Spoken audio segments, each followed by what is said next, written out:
بسم الله الرحمن الرحيم والحمد لله رب العالمين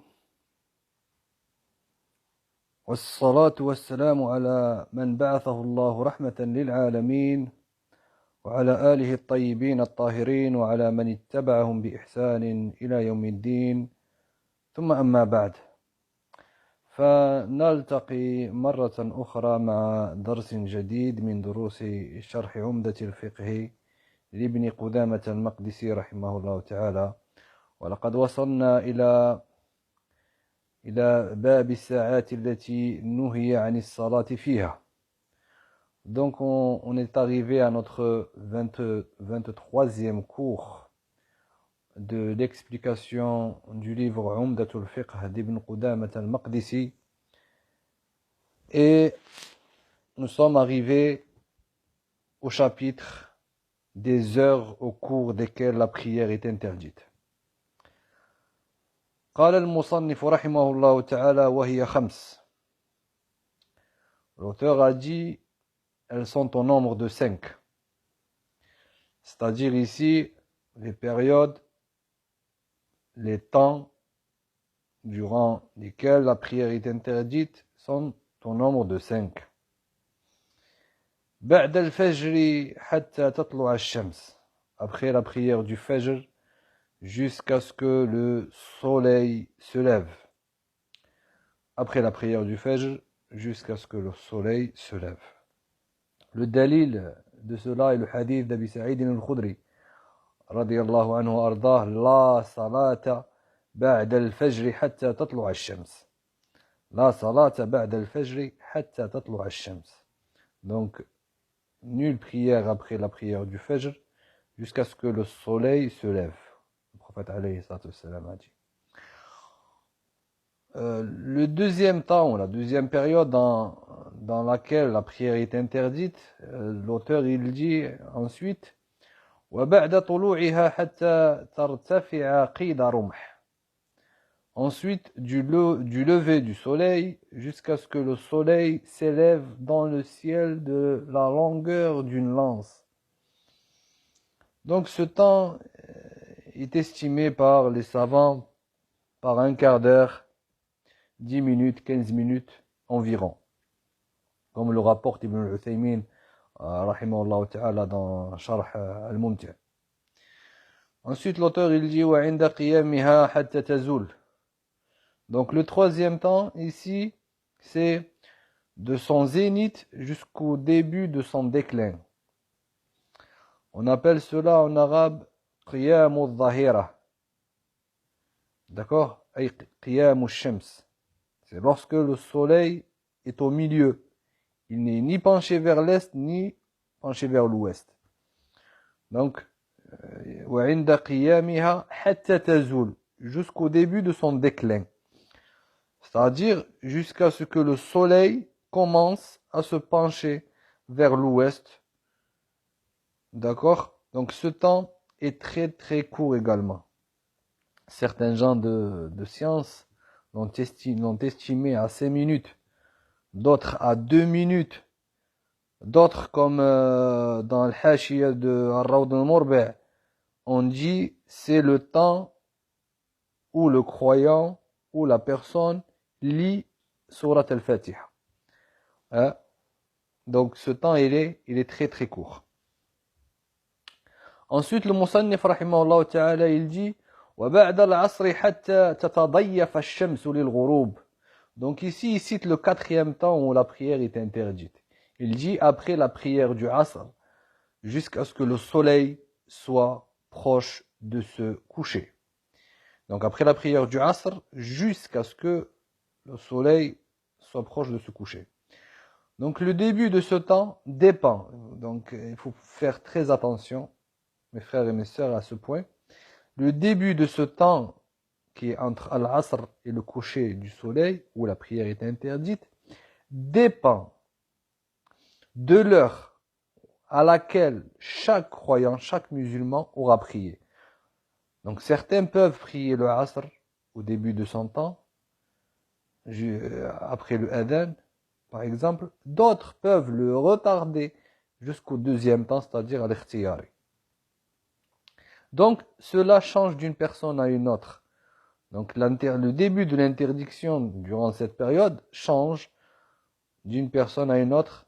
Et ici, il faut voir quand est-ce que la personne, elle prie. Et c'est à partir de là que commence l'interdiction. On dit cela également pour la prière du Fajr. Donc, à partir du moment où la personne a prié les salat subh, donc dans des riwayat salat al-Fajr, à partir de là, le temps de l'interdiction commence. Donc, il y a une question ici. Si la personne, par exemple, fait un jama' taqdim, si la personne, elle fait un jama' taqdim, elle regroupe al-asr avec al-dhuhr, à l'heure du dhuhr. Donc, à al-dhuhr, c'est un voyageur, par exemple, ou je sais pas, un malade, il fait le jama' taqdim. Donc, à dhuhr, il va prier dhuhr 2 unités, et il va prier al-asr 2 unités. Est-ce qu'il lui permis de prier des prières surérogatoires après? Nous disons ici non. D'accord? Est-ce qu'il a le droit de faire des prières facultatives? La réponse est non. Donc, il a prié son asr. À partir de ce moment-là, il n'a pas le droit de prier jusqu'à al-maghrib. D'accord? Donc, l'interdiction démarre. Ce qu'il faut retenir ici, l'interdiction démarre dès lors que nous avons prié al-asr, que ce soit dans un jam' taqdim, al-dhuhr, ou dans le premier temps de la prière de l'asr, ou dans le temps ikhtiyari de al-asr. D'accord? Donc l'interdiction démarre juste après la prière du asr de chacun. Donc il ne faut pas se fier à la prière en groupe, d'accord? À l'heure de la prière en groupe, ou l'entrée du temps du asr. D'accord? C'est très important. L'auteur, il dit jusqu'à ce que le soleil soit proche de se coucher. Donc ici, c'est la fin du temps de l'interdiction. وإذا تضيفت حتى تغرب. D'accord. وإذا تضيفت حتى تغرب. يعني après cela, jusqu'au coucher. C'est-à-dire, ici, on arrive au dernier temps, qui est lorsque le soleil est proche de se coucher jusqu'à se coucher. Ce temps, c'est le dernier, c'est le 5e temps. Ce temps est également très très très court. Il fait à peu près, comme les savants le citent, il fait à peu près un quart d'heure, 10 minutes. D'accord? Et c'est le 5e temps de l'interdiction de la prière facultative dans la journée. C'est le dernier temps. Donc en résumé, il y a 5 temps durant lesquels la prière est interdite.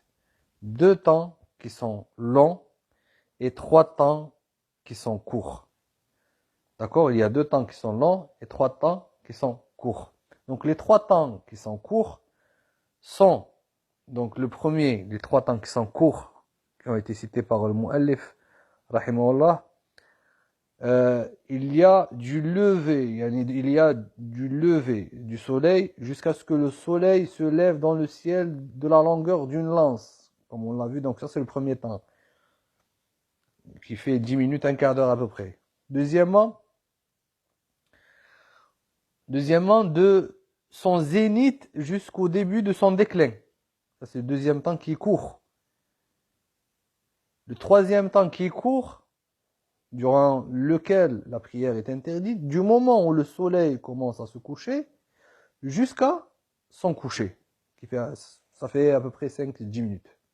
Dans ces 3 temps, qui sont très courts, on n'a pas le droit de prier une prière surérogatoire, d'enterrer nos morts, comme ceci a été rapporté dans le hadith de Uqba ibn Amir, radiyallahu anhu arda, قال رضوان الله عليه ثلاث ساعات كان رسول الله صلى الله عليه وسلم ينهانا أن نصلي فيهن أو أن نقبر فيهن موتانا حين تطلع الشمس بازغة حتى ترتفع. Premier temps. وحين يقوم قائم الظهيرة حتى تميل الشمس. Deuxième temps. وحين تضيف الشمس للغروب حتى تغرب. الحديث رواه مسلم. Donc ces deux temps, les deux temps qui sont longs après, il y a après la prière de Sobh jusqu'au lever du soleil, et après Al-Asr jusqu'au coucher du soleil. Ça, c'est les deux temps qui sont longs. D'accord? Donc ici, l'auteur, il dit, ce sont les périodes durant lesquelles on n'accomplit pas les prières surérogatoires. فهذه الأوقات لا يصلى فيها تطوعا. Pour revenir sur les deux temps, donc durant lesquels il est interdit de prier la prière facultative, il y a le hadith de Abi Hurayra radiyallahu anhu arda, أن رسول الله صلى الله عليه وسلم نهى عن الصلاة بعد العصر حتى تغرب الشمس وعن الصلاة بعد الصبح حتى تطلع الشمس. والحديث رواه البخاري ومسلم. Donc ici, on a, ce qu'il faut retenir, on a le hadith de Uqba radiyallahu anhu arda, par rapport aux trois temps courts d'interdiction de la prière surérogatoire, et on a le hadith de Abi Hurayra radiyallahu anhu par rapport aux deux temps qui sont très longs de la prière facultative. Ensuite, l'auteur il dit, à moins qu'une nouvelle prière en groupe soit accomplie, alors qu'on se trouve à la mosquée et qu'on y prenne part. إلا في إعادة الجماعة إذا أقيمت وهو في المسجد. Donc ici, l'auteur cite une exception. Il dit cette exception, c'est le prieur, celui qui prie en groupe, à la mosquée. Et cette personne-là se trouve à la mosquée. La preuve de cela est que le prophète alayhi salam avait dirigé la prière à Mina. Lorsqu'il termina la prière, il trouva deux hommes debout qui n'avaient pas prié. Il leur avait dit, mais pourquoi vous n'avez pas prié? Ils ont dit, ô messager d'Allah, nous avons prié dans nos montures. Il répondit, si vous avez prié sur vos montures et que vous vous rendez à la mosquée, priez la prière en commun avec eux, elle sera considérée pour vous comme une prière surérogatoire.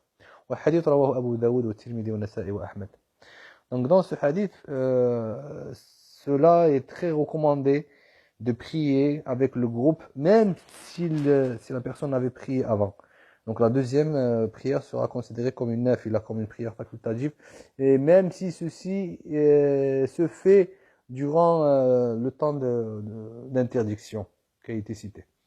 Warak'ata tawaf. Ensuite il dit, mais aussi les deux unités de prière à accomplir après le tawaf. Donc ici c'est le musulman qui fait le tawaf après Al-Asr ou après Al-Fajr. Il lui est autorisé de prier deux unités facultative, malgré que ce soit une période d'interdiction. Le dalil est le hadith de Jubayr ibn Mut'im radiyallahu anhu warda, anna Nabiy sallallahu alayhi wa sallam قال يا بني عبد مناف لا تمنعوا أحدا طواف بهذا البيت وصلى أية ساعة شاء من ليل أو نهار. يا بني عبد مناف لا تمنعوا أحدا طاف بهذا البيت وصلى أية ساعة شاء من الليل والنهار. يعني n'interdisez pas au Bani Manaf, au Bani Abdi Manaf, n'interdisez à personne souhaitant faire le tawaf de Al-Kaaba, de Al-Bayt, de la maison sacrée, ainsi que d'y prier à n'importe quelle heure, que ce soit dans la nuit ou dans la journée. Donc ceci est mutlaq, ceci est une autorisation absolue après le tawaf. Wassalatu al-jinaza, et la prière funéraire. Donc la prière d'al-janaza, peut se prier après al-asr ou après al-fajr seulement. Donc la prière funéraire peut se prier durant les temps longs d'interdiction seulement. Donc il est interdit de la prier durant les temps courts, comme ceci a été rapporté dans le hadith de Uqba. Et ceci par consensus, ceci par ijma'. Et ce ijma' est rapporté par Ibn al-Mundhir et aussi Ibn Qudama dans Al-Mughni. Donc l'autorisation concerne également, cette autorisation concerne également Salat al-Khusuf ou al-Kusuf, donc la prière de l'éclipse. Donc la prière de l'éclipse rentre dans ce cadre-là aussi. La prière funéraire ne se prie pas durant les périodes d'interdiction qui sont courtes. D'accord? Ensuite, l'auteur il dit وقضاء السنن الرواتب في وقتين منها وهما بعد الفجر وبعد العصر. Et en outre, le rattrapage des prières continuelles peut se réaliser durant 2 de ces périodes, après l'aube et après Al-Asr. Nous avons vu dans le précédent cours, donc dans le cours 22, que les rawatib, les prières continuelles, ainsi que le witr se rattrapaient. La preuve de cela est que le messager d'Allah sallallahu alayhi wa sallam avait rattrapé la ratiba du dhuhr après Al-Asr. Donc écoutez bien, le prophète alayhi wa sallam avait rattrapé la prière continuelle du dhuhr, il l'avait rattrapé après Al-Asr. Et vous allez me dire, oui, mais après l'Asr, c'est une période d'interdiction. Oui, mais ici, il y a une exception. C'est-à-dire que Ar-Ratiba, le prophète l'avait rattrapé après l'Asr. Et aussi, la sunna, la prière surérogatoire du Fajr, il l'avait rattrapé après le Fajr, après le lever du soleil. Donc certains ont dit que ce hukm est spécifique au prophète, d'autres ont dit que ce hukm est général. Le mashhour, donc écoutez bien, donc le mashhour dans le madhab est que les prières continuelles, c'est-à-dire les rawatib, se rattrapent en dehors des périodes de l'interdiction de la prière. Donc le mashhour dans le madhab des Hanabila est que les rawatib se rattrapent en dehors des périodes de l'interdiction, d'accord, de la prière. Pour Ibn Qudama, donc c'est son avis, et c'est vrai que dans Al-Umda, il rapporte beaucoup son avis. Pour Ibn Qudama, les rawatib se rattrapent durant les périodes où la prière est autorisée, ainsi que après Al-Asr et après Al-Fajr. D'accord? Ainsi que pendant les temps longs durant lesquels la prière est interdite. Après Al-Asr et après Al-Fajr. Bon, alors que dans le mashhour du madhab, ils disent qu'elle se rattrape que durant les périodes où la prière est autorisée. Ensuite, l'auteur il dit وَيَجُوزُ قَضَاءُ الْمُفْرُودَاتِ فِي جَمِيعِ الْأَوْقَاتِ. Donc cependant, il est permis de rattraper les prières obligatoires durant ces périodes. Donc rattraper les prières obligatoires durant les périodes où la prière est interdite est autorisé. Donc ceci est également une exception. Donc rattraper les prières obligatoires durant les périodes où la prière est interdite est autorisé. C'est-à-dire qu'une personne elle a raté Al-Asr et donc elle ne l'a pas prié à sa première heure ni à sa deuxième heure. Donc elle a le droit avant le Maghrib par exemple, elle a le droit de le prier. C'est un temps où c'est interdit, elle a le droit de le prier. C'est quoi le délai de cela? Ou quelqu'un qui ne s'est pas réveillé le matin pour faire le subh, il a le droit de le prier après le lever du soleil. Le prophète alayhi sallam a dit Man nasiya salatan aw nama anha fakaffaratuha an yusalliha idha dhakaraha. Donc le prophète hadith rawahu al-Bukhari et Muslim selon Anas radiyallahu anhu, le prophète alayhi sallam il dit quand l'un de vous oublie la prière ou dort avant de la faire, il doit la faire dès qu'il se souvient d'elle. Il doit la faire dès qu'il se souvient d'elle. Donc même s'il se souvient d'elle durant une période d'interdiction. Liqawlillahi subhanahu wa ta'ala wa aqimis salata li dhikri. Il a accompli la prière en souvenir de moi. D'accord? Dans Surat Taha. Et ceci est un ijma' chez les Sahaba radiyallahu anhum wa ardahum, comme le rapporte Ibn Taymiyyah rahimahullah ta'ala dans Majmou' al-Fatawa volume 23. Donc voilà, ce chapitre est un chapitre très court sur les horaires d'interdiction, les périodes durant lesquelles la prière est interdite. Inch'Allah ta'ala, je ferai un petit schéma. Donc ce qu'il faut retenir, c'est qu'il y a 5 temps. Donc il y a 2 temps qui sont longs, et il y a 3 temps qui sont courts durant lesquels la prière est interdite. Le premier temps qui est long, il est après la prière de l'Fajr. Ici on parle de Al-Fajr Thani, Al-Fajr Sadiq. Donc après cette période jusqu'au lever du soleil. Donc dès que la personne prie, donc selon le hadith de Abi Huraira radiallahu anhu, dès que la personne prie son sobh, à partir de là, le moment de l'interdiction rentre en vigueur jusqu'au lever du soleil. Ensuite, après, il y a un temps qui est très... Donc ça, c'est le premier temps qui est long. Le deuxième temps qui est long, c'est bien évidemment après la prière de l'Asr jusqu'au coucher du soleil. Et pareil, donc à partir du moment où la personne fait son Asr. Le troisième temps qui est très court, c'est après le lever du soleil jusqu'à ce que le soleil s'élève dans le ciel de la longueur d'une lance. D'accord? Donc ça c'est le premier. Donc 10 minutes, un quart d'heure ce temps. Ensuite, à midi. À midi, donc lorsque le soleil commence à se pencher, donc pareil, 5-10 minutes, d'accord?